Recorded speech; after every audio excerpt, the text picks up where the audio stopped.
Hello, and welcome to another episode of the Good Boxing Podcast with your host, Josh Sias. I'm going to jump right into this episode. Ryan Garcia was hinting that there was going to be a big fight coming up. I had mentioned that he was going to make the announcement, and I had told you guys that he was going to fight Javier Fortuna. Now, the fight is official, and it's been signed for July 9th on Dazn. What does this mean?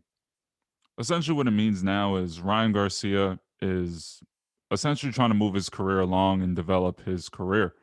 I have no problem with that. The one thing I do have a problem with is you can't mention that you're going to fight Manny Pacquiao. You can't mention that, Gervontae Tank Davis is next. You can't say all those things and then go ahead and fight Javier Fortuna.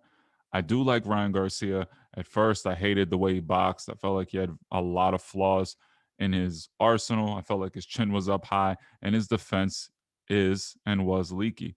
However, when he did hire the services of Eddie Reynoso, you do see a a major, and I mean major development in his game. You see that there's a focus on defense. You see that there's a focus on him learning how to be a consummate professional. They want him to be a world level talent. He has hand speed, he has physical attributes to be a megastar. Mix that in with the fact that he is a social media sensation and you have a bona fide star. I feel like, truthfully, at the end of the day, Ryan Garcia is the biggest star in Golden Boy, and potentially down the line, I could see him being the next up in terms of popularity. Once Canelo kind of fades off into the sunset, the next one's up. The Devin Haneys of the world, the Ryan Garcia, the Teofimo Lopez's of the world, the new generation are going to hold the baton for boxing. But you got to call a spade a spade. And when Ryan Garcia was saying that he was going to make history with this announcement, you expected something else. And if you say you didn't, I personally think you're lying. Um, I think Ryan Garcia needs to chill with the calling out of Pacquiao, saying, "Oh, that's the next fight. That's the next fight. I'm going to fight Pacquiao. I'm going to fight Tank Davis."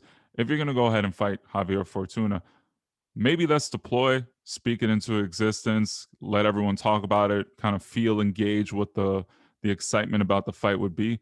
But once you mentioned Manny Pacquiao, a lot of people weren't happy, including myself, because Ryan Garcia really isn't at that level. Considering that at 135, he just has one fight.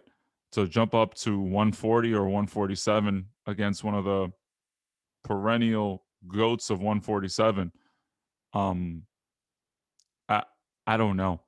I didn't know how I felt about it. I didn't like the fight. Even if it was an exhibition, you can't be considered one of the best and fight in an exhibition. You're not Jake Paul. You're not Mike Tyson at the tail end of your career.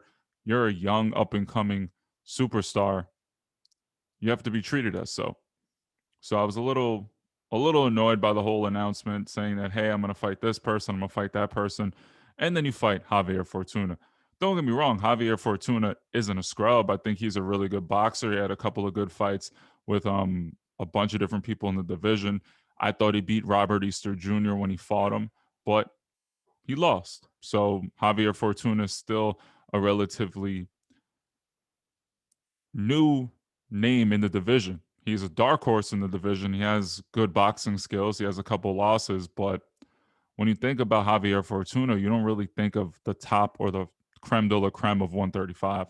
So the fact that Ryan Garcia is fighting Javier Fortuna, I kind of get it given the fact during COVID, Tank Davis is going through some issues. And during COVID, it's really hard to get fights. We don't know more or less what the landscape is going to look like over the next few months. So it's not like dates are just falling out of the sky for Ryan Garcia.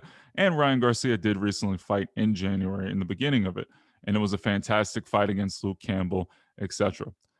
But what I find even extremely hypocritical, in my opinion, right, is okay, you fight Luke Campbell. It was your first true test. You got dropped, you got up. Yeah, we know the story. You got up off the floor.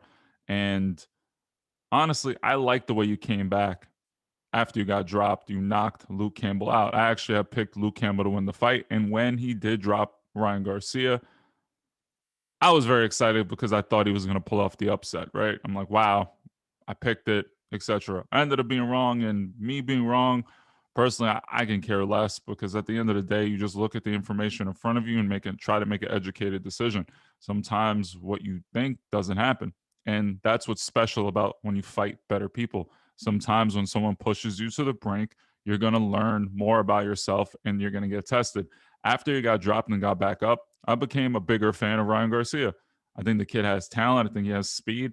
And now you know he has grit to get his ass up off the floor and then go on to punish a really, really talented boxer in Luke Campbell. Sure, he's not one of the five kings of the division, but he was a highly ranked 135 pounder who is a true test for anyone in the division.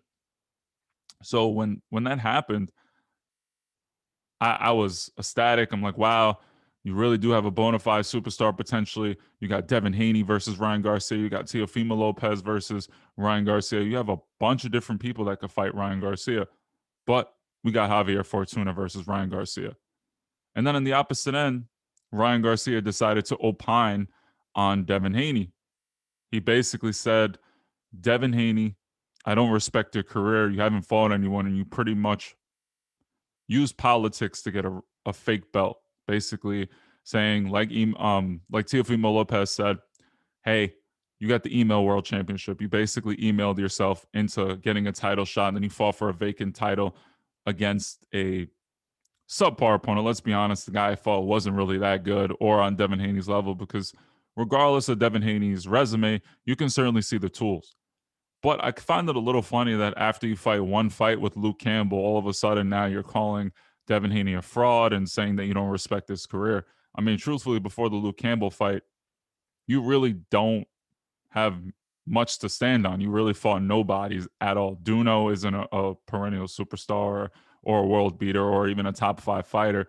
So before that, I was just like, what are you doing here? But he fought him. He fought Luke Campbell, and he sure has somewhat of a leg to stand on. But Devin Haney hasn't fought this year, right? I mean, he fought Gamboa. That wasn't a really good fight, but he's getting his true test come May. He's going to fight Jorge Linares in a fight that's supposed to push Devin Haney. I personally think it's going to be an easy fight for Devin Haney because Devin Haney kind of does similar things to Linares. Linares is maybe a little more offensively proficient or efficient than Devin Haney, but I think Devin Haney is the goods. He has good defense. I feel like he's going to pick apart Jorge Linares and just be a fit for him. I like Jorge Linares, and I'm not trying to take anything away from him, but Devin Haney's bigger, faster, stronger, and in my opinion, the superior counterpuncher. Sure, he hasn't fought anyone of the level of Jorge Linares, but you know Devin Haney is on that level, right? So what I'm curious to see is, are they trying to set up this Devin Haney and Ryan Garcia fight? I think they are, truthfully, because Devin Haney came out before Ryan Garcia made his remarks and said, hey, why is Ryan Garcia ducking me? He's fighting for a title eliminator when he could just fight for the title. Because when you break it down, Ryan Garcia is the mandatory for Devin Haney. Devin Haney and Ryan Garcia should be fighting. There shouldn't have been this title eliminator fight with Fortuna, but Devin Haney, you already had a fight. So how is Ryan Garcia going to fight you? I don't get that. I feel like Devin Haney sometimes doesn't realize that you can't be signed for a fight and then say someone's ducking you if they don't have a fight. Who else are they going to fight? You got to fight someone else. So I kind of feel like Devin Haney's ducking words aren't really true because Devin Haney, for the most part, you say you're this world beater, you're the true champ. Teofimo Lopez doesn't want to fight you. Yeah, Teofimo Lopez fought Lomachenko.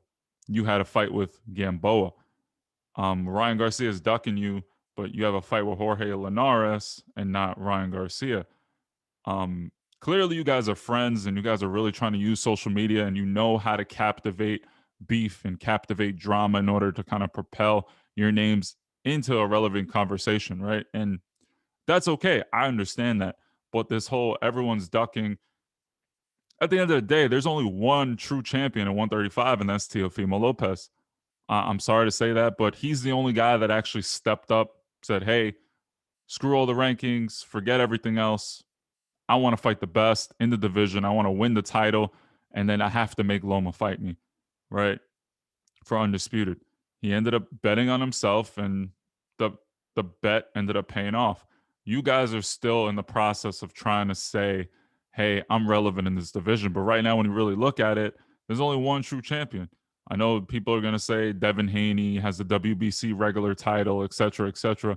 But Devin Haney's fighting Jorge Linares. He's not even going to fight the guy that he's supposed to fight in Ryan Garcia, and vice versa. But Ryan Garcia only made one mistake. He never said, "Hey, I'm the best in division. I'm this, I'm that. Oh, I want to fight so and so." The mistake he made was saying that he had a fight with Pacquiao, and that's all I just want to say is, Ryan Garcia, don't say you're going to fight Manny Pacquiao and then fight Javier Fortuna. Maybe you're trying to set up a fight with someone else because this is the second lefty Ryan Garcia is fighting. So I'm curious to know why he's going down the lefty train. Maybe he's trying to set up something with Lomachenko or a prominent lefty in trying to set up and make a case for the Manny Pacquiao fight. I don't know what he's trying to do, but another lefty, I'm curious. Maybe they're trying to develop his style against lefties. I'm not sure. But I do want to see the Ryan Garcia versus Devin Haney fight. I think it's a good fight. I mean, both of them have fought many times in the amateurs. It would be a very interesting fight. But the fight that I wish would have been made the way they said it, maybe they're trying to set up that Gervontae Davis fight, hence why you got the Luke Campbell fight, a lefty. Then you have Javier Fortuna, who's a tricky lefty, but likes to bang a little bit. Doesn't hit as hard as Gervontae Davis. I'm not trying to say that, but it's a good fight to get prepared for Gervontae Davis. I wish Gervontae Davis well, and I hope everything's going well, and I hope that his issues that he's going on through personally, the hit and run stuff doesn't get in the way of his career. But legal issues always get in in the way. Honestly, it's going to be in the back of your head. You're not going to be able to train. You're not going to be able to focus as well as you can. But that's his predicament, and it's not Ryan Garcia's. I hope it doesn't hinder that fight because Ryan Garcia versus Devin Haney, Ryan Garcia versus Gervonta Davis, even Ryan Garcia versus Teofimo Lopez. I don't think he could win every single one of those fights, but they're really, really good fights for boxing in 135 pounds. So let me know your thoughts, how you feel. Ryan Garcia's date with Javier Fortuna is official.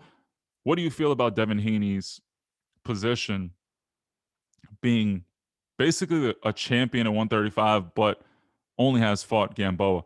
And again, Gamboa's resume at 130, 126, and 135 pounds, you can't take away from what he was during his time. He's a talented fighter. He's an Olympic gold medalist. He is a proficient boxer. But at this age, he's just a gatekeeper, and you can't propel yourself to be the best in the division when you've only fought Yuriokis Gamboa, right? I know you had injuries. There's a bunch of different things, but Devin Haney, you got to fight somebody, and now you're getting that test. But Ryan Garcia's not ducking you. You already have a fight. So there's so much going on in this division. It's almost like a telenovela at this point because these guys say, oh, so and so's ducking me. Oh, this person's ducking me. Come on. Just fight. I get you got to sell the fight, but I'm excited for the fight. Fortuna versus Ryan Garcia. It's not Pacquiao. It's not Gervonta Davis. But stay busy, stay active in the gym, and maybe we're gonna get that fight. That's the episode for today. Feel free to support the podcast on Instagram at Good Boxing Podcast. And if you like this video, feel free to like it, subscribe, hit that notification bell. But thank you so much for the support. The channel's growing, and I'm very, very excited for the future episodes. Thanks. Be well and be good.